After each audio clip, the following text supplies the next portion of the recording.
This is the type of thing you've said about shutdowns in the past. Let's listen. What if I persuaded my caucus to say I'm going to shut the government down? I'm going to not pay our bills unless I get my way. It's a politics of idiocy, of confrontation, of paralysis. Shutting down government over a policy difference is self-defeating. We can never hold American workers hostage again. While the CR bill is very bad, the potential for a shutdown has consequences for America that are much, much worse. Therefore, I will vote to keep the government open and not shut it down. Convince me that shutting the government down is stupid. Then I come on TV and he says, we're now shutting the government down. So hold on a second, guys. He once convinced me to give him $1 million. And that Well, guys, we got Van Jones from CNN of fake news CNN, aka the Crying Negro Network, named specifically after Van Jones. We got him actually being objective here because he's calling out Chuck Schumer for what he said in the intro of this video, saying, hey, shutdowns are terrible. They're going to hurt America, except when the Democrats do it. Guys, these people know no shame, and what's even more shameful is a lot of the voters who know about a lot of this hypocrisy, and yet they just overlook it because of the evil racist man, the evil racist orange man, and the evil racist Republicans, the new face of the KKK, and I guess in modern times, people like me are the black face of white supremacy. Like, these people are crazy, guys. Let's go ahead and react to what he has to say here. Talked to Chuck Schumer about this like 3 months ago, and he was kicking me in the butt because I had been tough on him for not allowing the government to shut down. And he convinced me that shutting the government down is stupid. Then I come on TV and he says, we're now shutting the government down. So hold on a second, guys. Oh, what does that tell you? I mean, think about it. What does that tell you? That means these people have no standards, no principles to stand on. What's really going on is they're going to say and do anything that's politically beneficial. Guys, it's not rocket science. And Van, you already know that too. The Republicans were about to let a bunch of Americans, 15 million Americans, step on a rake called their insurance premiums going through the roof. Right. That's when you shut the government down. But you do it before, and now it's just going to be one more, piece of garbage, coming at the American people. I just think the timing's not that great, but look, maybe it'll work. So the obvious Democrat hypocrisy aside, now the question is who is going to get blamed? This is going to be a big debate. I guess we're going to find out in the midterms who's going to get blamed for the shutdown. But there's mixed polls in regard to who's blaming who for the shutdown. You even got a New York Times poll, which is historically anti-Trump. And Chuck Schumer literally got laughed at for saying, oh, that New York Times poll is rigged. It's a false poll. I mean, New York Times is biased against Democrats. They literally laughed at this man because of this. Now, I know the leader is going to show a poll that says that Democrats will be blamed for the shutdown. There are many more polls that show Republicans are blamed. The question in that poll is biased. Biased in the New York Times, but it's biased. If you turn the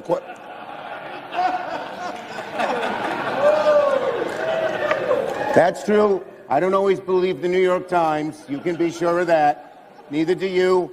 Okay. Man, this is just embarrassing at this point. And going back to Van Jones of the Crying Negro Network, this guy himself also is saying that he thinks that the Democrats are going to be blamed. Again, it's probably because, this guy lives in fear. This guy embodies a spirit of fear and is one of the worst representations of black men that I believe is on television. But whatever, this is how he is, and he does blame. I guess every once in a while he says something that makes sense. And in this case, he is saying something that makes sense because he says, hey, the Democrats are going to get blamed for this because on top of things possibly getting worse after the shutdown, you also have a shutdown that's occurring. So no matter what outcome occurs, effectively the shutdown is just kind of a prelude to whatever negative outcome that the Democrats are claiming is going to occur. So either way, it's kind of like either one negative outcome that you have to try to spin and blame Republicans on, or in this case, two negative outcomes that you have to try to spin and blame Republicans on. And we know that the Democrats are the obstructionist party. So let's go ahead and see what else he had to say about this. The question I'm asking is, who's going to win this? And this has been the hard thing for Democrats always. Can you connect the pain to the people providing it? Look, I'm going to maybe piss off some of my Democratic friends, but I think you can always trust our party to do the wrong thing at the wrong time for the right reason. Okay, so if they did it, guess what would happen this month?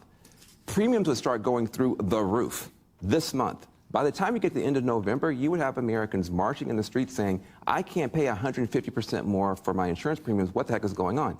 Instead, we decided to not let that happen and shut the entire government down. So now people are going to be mad about the post office and 100 other things that Republicans can then blame on us. So I'm like... I mean, why is he acting like this is something that wasn't self-imposed? The Democrats didn't have to shut down the government. This was a deliberate decision that they made, mostly so that they could fund illegal alien health care that they keep denying, when we all know that they try to pull the wool over everybody's eyes and do simple accounting tricks in order to do so. The fault of it is not illegal immigrants. When people go to hospitals and have to wait hours in the emergency room, you know why? Because when you pass a bill that closes rural hospitals, you have to drive, and it consolidates the amount of patients. When doctors have to work extremely long hours, you know, my mom just had a heart procedure. The doctor had to do 50 heart catheterizations in one day. Do you think that's not because, let me tell you, not one person he did a heart catheterization on that day was an illegal immigrant. I have no Abby's idea. Question, but the question is, I'm not finished. Thank you. Abby's question was, is this a way that Republicans are just using illegal immigrants to deflect the conversation? And the answer is yes. No, it is it's not. Yes, You because refuse to look at the facts. illegal immigrants are not the reason why our healthcare system is broken. Yeah, it's not deflection at all. In fact, I brought receipts. So here's the CMS, the Center for Medicaid and Medicare Services, right here with their press release earlier this year saying they were having to increase their oversight on states like California who were abusing Medicaid and classifying it as an EUSA, an emergency system, when it wasn't. You've got the average state spends 5% of its Medicaid roughly on emergency services. California, 35 to 40%. Why would that be? Because California passed a state law that says we will fund Medicaid for illegals, and then, oh, by the way, we'll raise our provider taxes, and then, oh, by the way, we'll use that as a match to draw down federal funds. And they're using this whole cavitation process. An accounting trick to put it on the taxpayer. Money is fungible, and California's loophole is abusing it. I get it. The base is upset. The base wants us to do something. Please do something, do anything. But the something probably shouldn't be throwing a bunch of people out of work in the federal government and crushing America's government's ability to function right before the pain was about to start. So that's my concern. Now, there's what Van Jones is saying, and then there's what he's not saying. What he's not saying is that the Democrats do not really have the leverage to win the shutdown. He's basically assuming that they're going to cave and that nothing's going to happen. So instead of doing anything meaningful, they're basically just shutting the government down for no reason.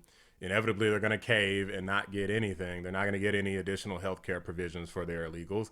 And then it looks like the Democrats just wasted everybody's time with the shutdown. And then whatever health care fallout that they believe is going to occur also is going to occur. And do I believe that he's right about this?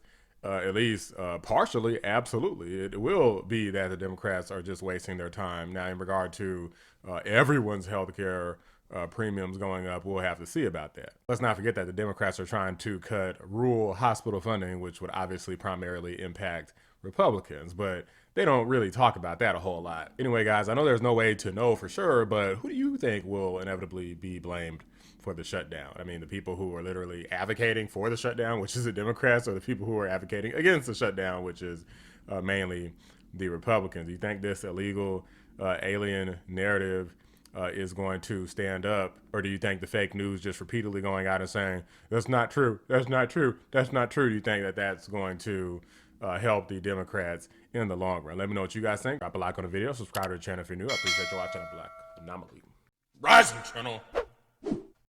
I'm out. The Schumer shutdown. What do you say about that name?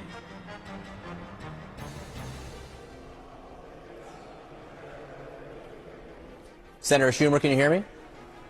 I can't hear. Senator Schumer, can you hear me? I don't think Senator Schumer can hear me right now. Maybe the government shutdown included audio on Capitol Hill.